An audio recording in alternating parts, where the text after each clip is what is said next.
Namaskaram and good morning, students. Morning, sir.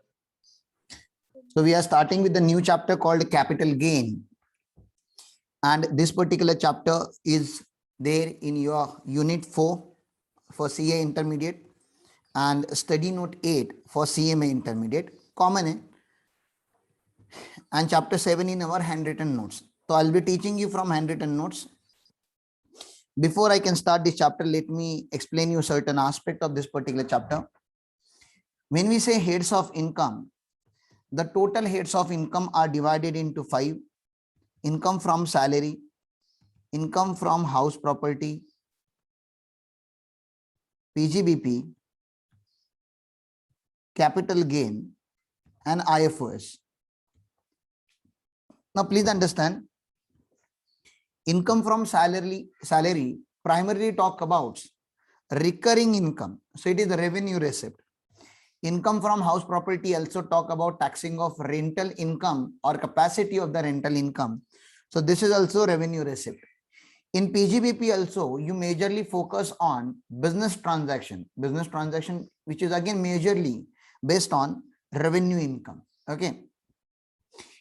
Income from other sources, dividend, interest, okay, rental, some kind of royalty. So all these are revenue receipts. So what I want to say here is income from salary tax revenue receipt, income from house property tax revenue receipt, PGBP tax revenue receipt, even income from other sources tax revenue receipt. Capital gain is the only head which is created exclusively to tax capital receipt. And therefore, a chapter capital gain is the exceptional chapter. In fact, I have to teach you this particular sentence, and let us write this particular sentence here somewhere. You are having space here. Okay. Somewhere here, please write down.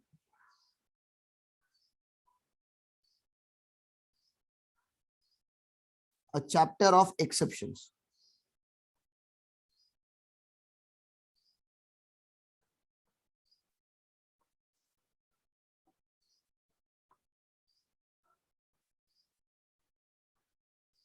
A chapter of exceptions.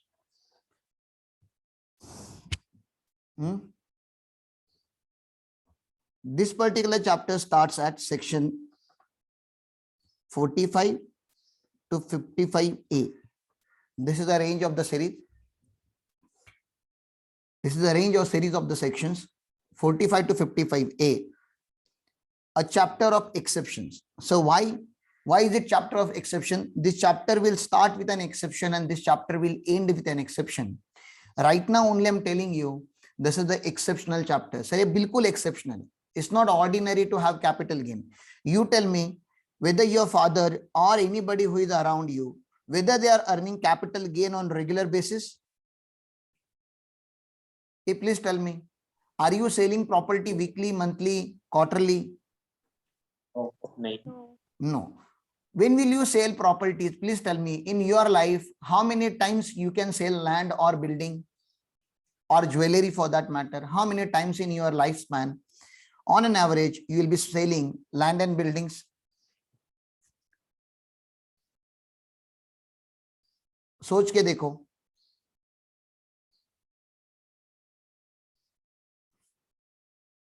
Majority of us don't sell it क्योंकि हमारे पास है ही नहीं, ठीक है ना? And those who are having it, even they don't sell it. You might be staying in the property who is purchased by your great grandfather. Your grandfather stayed in that property. Your father stayed in that property, and you are also planning to spend your life in that particular property. So usually people don't sell the properties. Yeah, exception is capital gain. See, capital gain in share market. So whenever I say this is a chapter of exception, I'll start with the exception, and the moment you understand any particular rule or any principle of this chapter, the second thing that you must learn is exception. आपको जैसे ही कोई भी rule समझ में आता है, और rule समझते ही आपको वेट करना चाहिए कि अभी इस रूल का भी कोई ना कोई एक्सेप्शन होगा, ठीक है ना?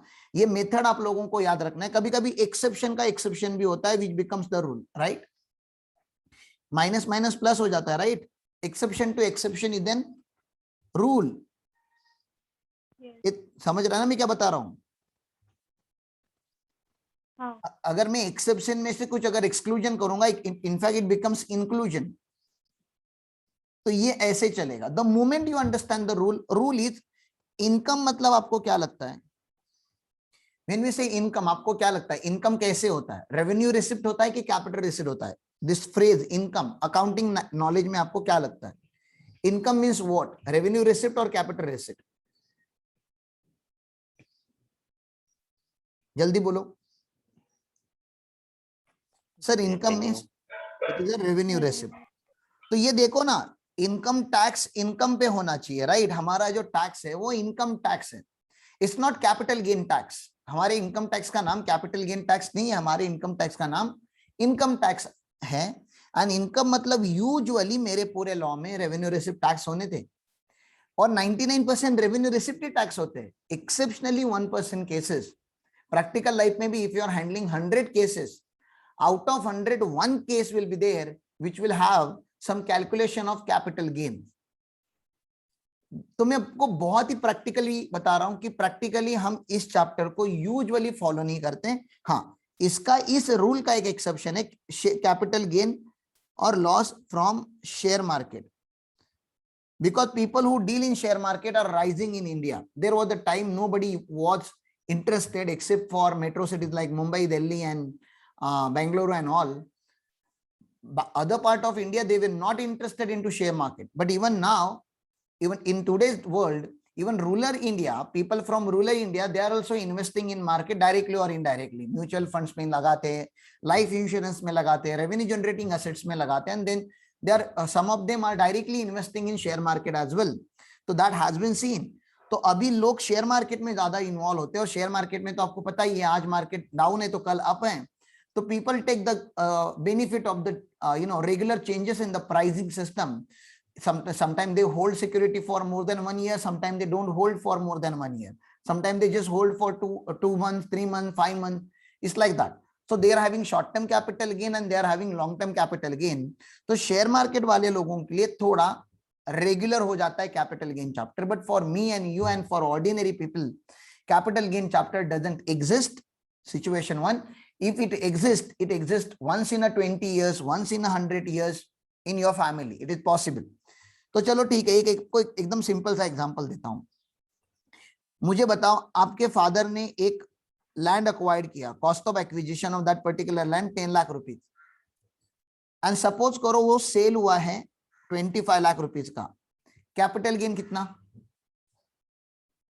आपके फादर ने एक लैंड परचेस किया 10 लाख का, एक 10-15 साल तक होल्डिंग करके रखा, या 2-3 साल तक होल्डिंग करके रखा, और उसके बाद उसको सेल किया. तो उनके एंगल से गेन कितना हो गया? जल्दी बोलो ना.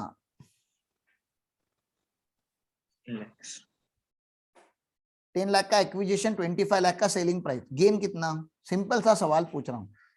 15 लाख का गेन हो गया. Very simple. हाँ चलो ठीक है. अब उन्होंने दिमाग क्या लगाया कि यार मैं अगर डायरेक्टली लेके डायरेक्टली सेल करता हूं तो 25 लाख ही मिलता है. Now what he thought, he has acquired a land जो थोड़ा ऐसा खराब है, ठीक है ना, कहीं पे स्टोन्स है, कहीं पे ट्रीज है, अनवांटेड ट्रीज है, ठीक है ना, लैंड ऐसा प्लेन लैंड नहीं है.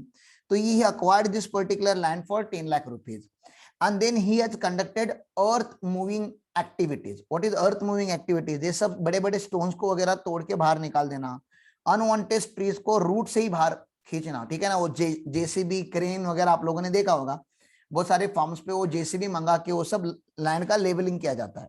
अब इस लैंड को क्या किया गया? इस लैंड को प्लेन बनाया गया, ठीक है ना, प्लेन बनाया गया, और ये जो स्टोन्स वगैरह थे ये बाजू में लगा दिए, तो फेंसिंग क्रिएट किया गया, अच्छे ट्रीज लगाए गए, ठीक है ना, अच्छे अच्छे ट्रीज लगाए गए, फ्रूट्स वगैरह के ट्रीज लगाए गए बाजू में से. आपको नहीं लग रहा अभी फादर ने जो इन्वेस्टमेंट किया है लैंड में, originally cost of acquisition 10 lakh था, he put cost of improvement of 30 lakh rupees, और 30 लाख उन्होंने लगाया. 10 लाख का लैंड लिया था, 30 लाख का उन्होंने इंप्रूवमेंट किया.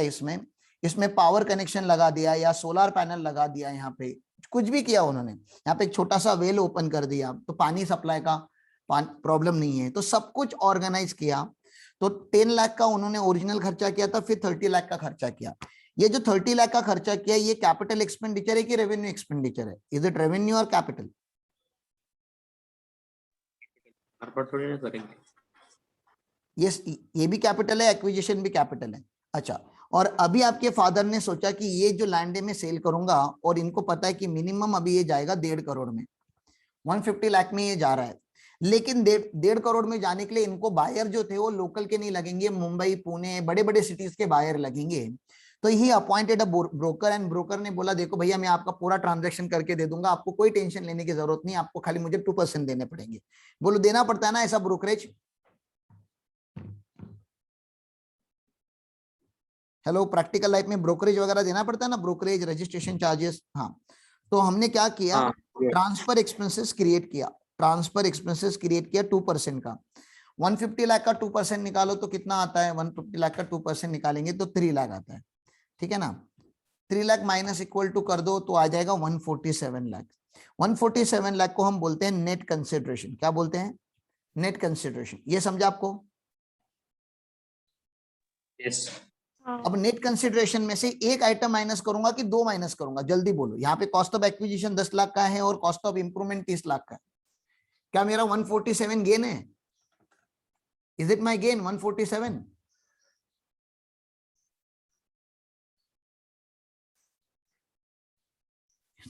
अरे मुझे दोनों को माइनस करना पड़ेगा ना,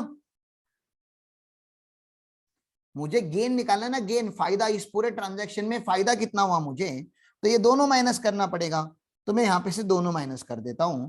इसमें से मैंने माइनस किया cost of acquisition 10 lakh rupees और cost of improvement 30 lakh rupees. तो कितना हो गया? 107 लाख। कैपिटल गेन कितना हो गया? 107 लाख। तुमको समझा मैंने क्या किया? हाँ सर, समझा। इतना ही है कैपिटल गेन का कैलकुलेशन, बस इतनू सा ही कैपिटल गेन का कैलकुलेशन है। इजी है ना? यही फॉर्मेट आपको याद रखना है। फुल वैल्यू ऑफ कंसिडरेशन मतलब selling price, minus transfer expenses मतलब जो आपने अभी इमीडिएटली इस ट्रांसफर को करने के लिए खर्चा जितना किया उतना माइनस करना है। फिर आपके पास नेट कंसिडरेशन आ जाता है। नेट कंसिडरेशन में से दो आइटम माइनस कर दो, cost of acquisition and cost of improvement. अब बहुत बड़ा कैपिटल गेन आ गया आपके पास। मुझे बताओ 1 करोड़ 7 लाख के ऊपर अगर टैक्स भरना पड़े तो आपके फादर रेडी होंगे क्या टैक्स भरने के लिए? और अगर मैं शॉर्ट टर्म कैपिटल गेन मानता हूं, शॉर्ट टर्म कैपिटल, तो ये स्लैब पे टैक्स होने वाला है, तो ये 30% पे जाएगा। सरचार्ज इसका आपको पता है 1 करोड़ के ऊपर जाएगा तो सरचार्ज लग जाएगा 15% का। तो गवर्नमेंट ने बोला अगर आपको इसको सेव करना है तो कुछ हम आपको स्कीम्स भी देंगे, ठीक है ना? कुछ आपको सेविंग स्कीम देंगे, तो कुछ हमने एग्जम्पशंस दिए हुए। मैं मान लेता हूं ये जो लैंड है ये अर्बन एग्रीकल्चर लैंड है। एक मिनट।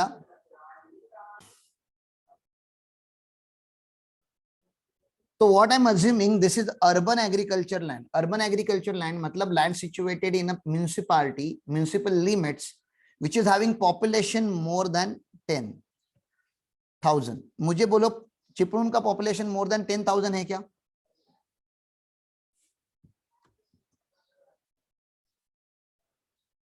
ये होगा ना, चिपळूण का पॉपुलेशन मोर देन 10,000 होगा ना?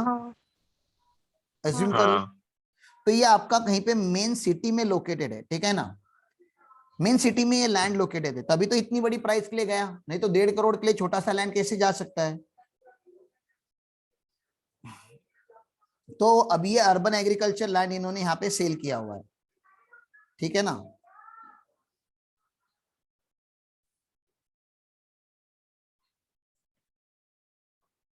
हाँ देखो, तो गवर्नमेंट क्या बोलता है, you have sold urban agriculture land. यार कुछ आपकी रिक्वायरमेंट होगी इसलिए आपने एग्रीकल्चर लैंड बेचा होगा, लेकिन आपको एग्रीकल्चर लैंड बेच के खाली एग्रीकल्चर एक्टिविटी बंद नहीं करनी चाहिए। You must continue your agriculture activity. तो आप रीअक्वायर करो एग्रीकल्चर लैंड, थोड़ा सस्ता ले लो, थोड़ा सिटी के बाहर ले लो, वो चलेगा, हमें कोई प्रॉब्लम नहीं है, but you please carry on your agriculture activities. और अगर आप ऐसे करोगे, आपने एग्रीकल्चर लैंड सेल किया और अगर आपने फिर से एग्रीकल्चर लैंड परचेस किया, you sold agriculture land and you reacquired the agriculture land, मतलब आपने एग्रीकल्चर जमीन बेच के एग्रीकल्चर जमीन खरीदी, पकड़ लेते नई वाली जमीन जो खरीदी थी वो आपने 67 लाख के खरीदी थी, ठीक है ना, 67 लाख के लिए आपने नया लैंड खरीदा था, तो सर इतना एग्जम्पशन मिलेगा आपको सेक्शन 54B में। सेक्शन 54B करके एक सेक्शन है, इसकी अपनी एक एग्जम्पशन की सीरीज है। यूजुअली एग्जम्पशन कौन से सेक्शन में होते हैं मुझे बताओ प्लीज स्टूडेंट्स, एग्जम्पशन कौन से सीरीज में होते हैं,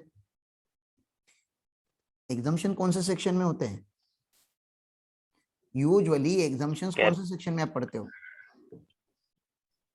सैलरी में एग्जम्पशंस पढ़ाए थे, हाउस प्रॉपर्टी में एग्जम्पशन पढ़ाया, कैपिटल पीजीबीपी में एग्जम्पशन। एग्जम्पशन कौन से सेक्शन में होते हैं बोलो? अरे वो डिडक्शंस होता है, एग्जम्पशन सेक्शन 10 में होते हैं ना। हाँ, एग्रीकल्चर इनकम यहाँ पे एग्जम्प्ट होता है, अलाउंसेस यहाँ पे एग्जम्प्ट होते हैं, ग्रेचुइटी पेंशन यहाँ पे एग्जम्प्ट होता है, आप फार्म हाउस यहाँ पे एग्जम्प्ट होता है, share from HUF, share of profit from partnership firm यहाँ पे एग्जम्प्ट। तो यूजुअली सेक्शन 10 में एग्जम्पशन होते हैं, लेकिन वो नॉर्मल एग्जम्पशन सेक्शन 10 में होते हैं साहब। कैपिटल गेन का अपना खुद का एग्जम्पशन का सीरीज है, सेक्शन 54 to 54GB, ठीक है ना, ये खुद का इनका एग्जम्पशन का सीरीज है। तो इन्होंने बोला कि हमसे हमारे चैप्टर ही अलग है तो हमारा एग्जम्पशन भी अलग होना चाहिए। तो 107 लाख में से 67 लाख चला गया, तो बच गया जो है वो टैक्सेबल कैपिटल गेन आ गया, taxable short term capital gain आ गया कितना, 40 लाख का ना। हाँ, 40 लाख का टैक्सेबल आ गया। 40 लाख के ऊपर ठीक है, 40 लाख के ऊपर भी पापा टैक्स भरने के लिए रेडी हो सकते हैं, क्योंकि ये कम हो चुका है सब्सटेंशियली, हमने इसको कम कर दिया है। मुझे बताओ आपको जो भी मैंने कैलकुलेशन सिखाए वो समझ में आया क्या? हाँ, अगर कैपिटल गेन चैप्टर में इतना ही पढ़ना होता तो कितना अच्छा होता ना। खत्म हो गया, हाँ, कैपिटल गेन चैप्टर चालू होते ही खत्म हो गया। तो इसके लिए तो आपको नहीं लग रहा, इसके लिए तो 2-5 पेज भी काफी थे। इतना सही अगर लॉ लिखना था हाँ, उनको, 2 से 5 पेजेस का लॉ ही चल जाता। मैंने हैंड रिटन नोट्स में, समरी नोट्स में 27 पेज का लॉ लिखा है। इंस्टीट्यूट ने, सीए इंस्टीट्यूट ने सीए इंटरमीडिएट में बहुत सारे सेक्शन डिलीट करके 116 पेजेस का लॉ लिखा है। सीए में इंस्टीट्यूट ने कुछ मजाक मजाक में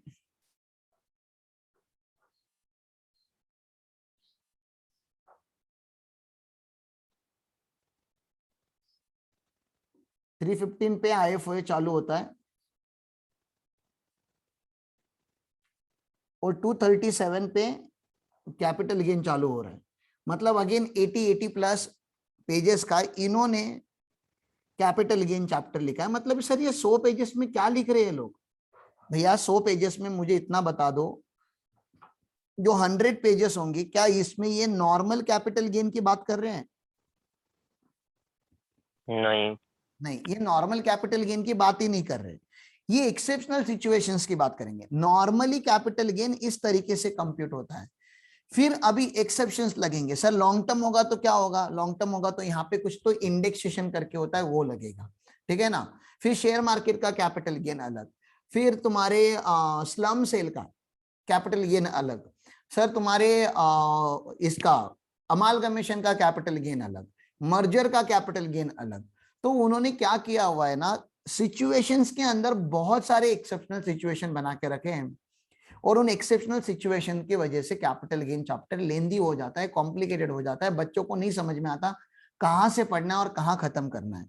तो मैंने जो हैंड रिटन नोट्स बनाए हुए हैं that has been developed systematically over the period of time, मुझे शायद इसको समझने के लिए 6-7 साल मुझे खुद को लगे थे कि इसके नोट्स कैसे बनाऊं। Now this notes are in place, तो हमें समझ में आना चालू हो जाता है कि हमें ऐसे ही कैपिटल गेन चैप्टर को पढ़ना है। तो that's a basic introduction about the capital gain chapter. और इतना बेसिक इंट्रोडक्शन होने के बाद I am again going to take a pause here